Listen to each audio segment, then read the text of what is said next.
We're all going through different things in lives, different doubts and questions and hurts and struggles. I know your lives. They are not great. You guys are struggling. Why are you faking it, putting a smile on your face? I think that's why this is going to be important, just to continue to steward that momentum. Hey, everybody. Welcome to Process YTH at Scottsdale Bible Church. This is the first episode, and I'm so excited to be able to start this. Joining me today, we have our Shea HSM pastor, Spencer. Yeah, and we have our Northridge HSM pastor, Jordan. Hey, yeah. We're brothers. I don't know if you knew that. We look a lot alike. We sure do. I got to get a mustache like you, man. Yeah. What's the age difference? About 2 years. 2 years? Yeah. Ever since Spence preached in main service, people have complimented me of how good of a message it was. Yes, so I guess some people think we look alike, at least. That's, I feel like that's the highest compliment that you can have. I'm kind of disappointed that I'm the only one on this podcast that doesn't have a mustache. Yeah. I just realized that. We'll get there. I'll get there one day. Yeah. So this is the first episode, and I feel like this has been a idea that Spencer, we've talked about that you've had for years. Jordan, I feel like you're in the same way. Why did you want this to happen? Why are we here? Yeah, no, that's a good question. It is something that I've been praying about and thinking about for years. And so the fact that we're here today and we're launching our pod is so exciting. Really, our hope for this podcast is that this would be a place where we could come and it's in the name, that we would process struggles and doubts and questions together. This world is hard. And I think Gen Z and Gen Alpha, they're tired of being fake. They're tired of hiding everything. And this is kind of like why I preach from a raw and vulnerable state is like, I feel like life's hard and I want to get real with you.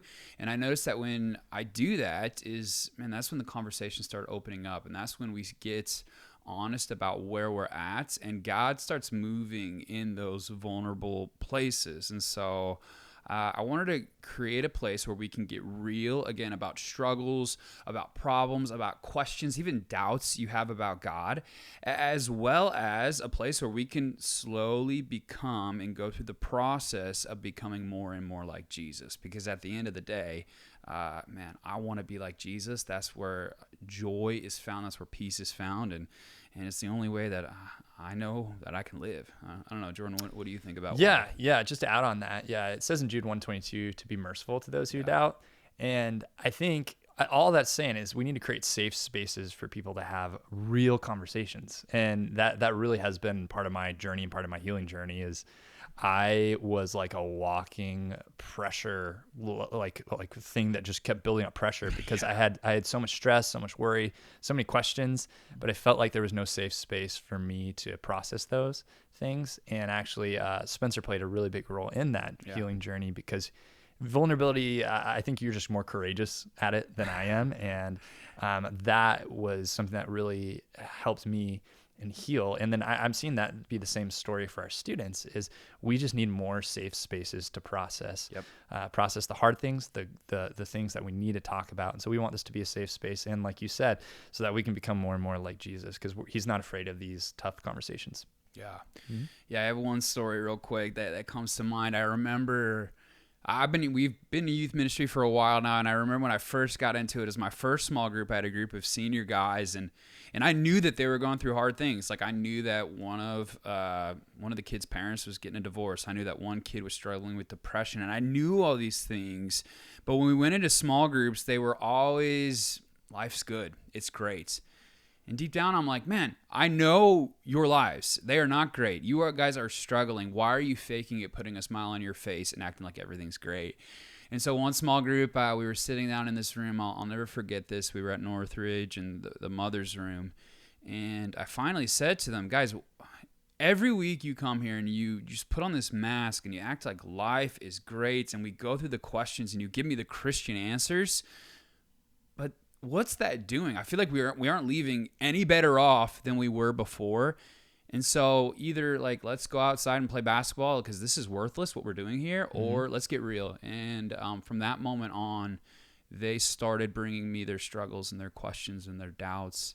And that last year, from that moment on, I saw more growth in those boys than I have ever seen in a small group. And why was that? Well, it's because they got real about where they were at and they stopped hiding things. And so that's my prayer for this pod, that we would get real, we would get open, and that you would see you're not alone in your struggles, your doubts, and your questions. They're common. That's amazing. Yeah. Yeah. And that's what the hope is for this podcast. Yeah. Like Jordan, you said, and just hitting on what you said, Spencer, too, is like, it's a community. Like, you can't walk alone in your faith with Christ. You can. It's very difficult to, and we urge you not to, just because of how many questions and how many struggles that all of us are really going through is huge. And to have somebody and to have that person kind of be that one to open it up and say, hey, let's be real. Let's talk about the things that we are struggling with and we are talking about with our peers and our community. Yeah. And I think having that type of person and having that space to be able to do that is going to be huge. And that's inevitably going to be our hope. Like you guys said, you two have been in youth ministry for what, like years now? Yeah, what is it? I'm old, man. I'm 34. My back was literally hurting this morning, and I'm getting gray hairs. Just from life. Yeah. I literally sprained my ankle walking at Food and Fellowship night. Just walking. And I sprained my ankle. So I'm old. So I've been in this youth ministry for about a decade now. Wow. 10 years. Yep. Yeah. And I'm just right about that. Was volunteering You're old before too. that. Yeah, I'm 32. My back hurts too. Wow. It's weird. Life hits you fast. Yeah. Is that what happens when you turn 30? I'm at 29. Oh, it's coming for you, man. Great. It's literally coming. at that point, I'm going to go, ugh, and then we're there. It's all downhill from there, man. You're in trouble. You're in trouble. You guys have been here for a while. You guys have been in the space of youth ministry for practically a decade. From my perspective, I've been serving in YTH for almost 2 years now, maybe 2.5. And even in my time, I've seen such a change in this generation. Can you guys talk about, in the last few years, what have you seen in these students? Yeah, of course. I think a couple things. I think the first thing, just tying into what Spencer said, he kept using this same word of mass that kept getting repeated. And Matthew 23, actually, Jesus keeps calling people hypocrites, the Pharisees specifically, and that word literally meant someone who wore a mask, and they would wear multiple different masks. And Jesus, basically his main point, actually 6 times he calls them out and rebukes them. Basically, he basically wants them to take off their mask and start being real. And this next generation, I think I've seen them actually starting to do that. Yeah. With my generation, the reason why I suffered is because I didn't take my mask off, and I was afraid to do it because I felt like people would judge me or make fun of me. But whenever I did that, specifically first starting with Spence, is I found a lot of healing, and I'm finding that this generation is doing that. They're not hiding as much. They're coming and being real, and as they're being real, they're finding out that healing is right on the other side of being real. There's this old saying that stems from Alcoholics Anonymous that says you're only as sick as your secrets. Yeah, and I think this generation is buying into that and finding the freedom that Jesus actually offers once we actually get real and don't stuff and hide our the way we feel or the questions or the struggles we have. And so I think that's why this is going to be important, just to continue to steward that momentum that we've already been seeing in this next generation. Yeah, no, that's exactly where I was going. This next generation, they want to get real, and they want to know God, and they're hungry for Jesus. And as you were telling this story, is that's what changed my life. Is I remember it was my freshman year of seminary. I've told some of my students this before, and our seminary professor gave us the assignment that you had to go home and you had to write down every major sin you've ever committed, on a piece of paper. And then his challenge was for you to find a trusted person and to read that list out loud to that person, somebody that knows you well. And so I remember doing that, man. And I went home and I just think about that. Like everything you've ever done. Like, man, my heart's wicked. Like I've done some terrible things. And so I'm writing down like all this junk, like cheating and lying and hurting people. And it just like, yeah, my heart's breaking seeing my sin literally written out on a piece of paper. And so I have this sheet of paper in my pocket, and the whole day I'm thinking, okay, I'm going to read it to Jordan because he's my best friend, my brother. I know he's going to love me. And I remember literally shaking, saying, Jordan, will you listen to me for a few minutes? And I read to him all of this stuff, and I'm hot in the face, embarrassed. I am struggling to get a word out. It is... it's humiliating reading this stuff that I never thought I'd tell another person.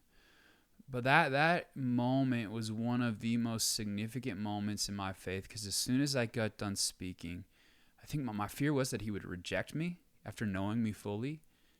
But instead of that, he said some words that I'll always remember. He said, hey, I hear you. I love you.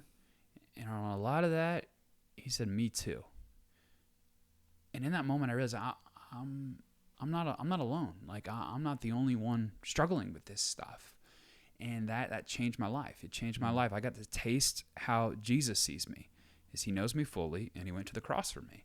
And so I think as I think about what's different about this next generation, is that's something that they're ready for. They're ready to get real about where they're at, and to learn about who this Jesus is, who loves them in the middle of their mess. And I've seen that week after week. They're not afraid to be open and honest. And so that's, again, why we're doing this process, is we want to process struggles, heartaches, and things, and know, me too. I'm in that same boat, and I haven't told anyone, but I want you to know I'm struggling with that too.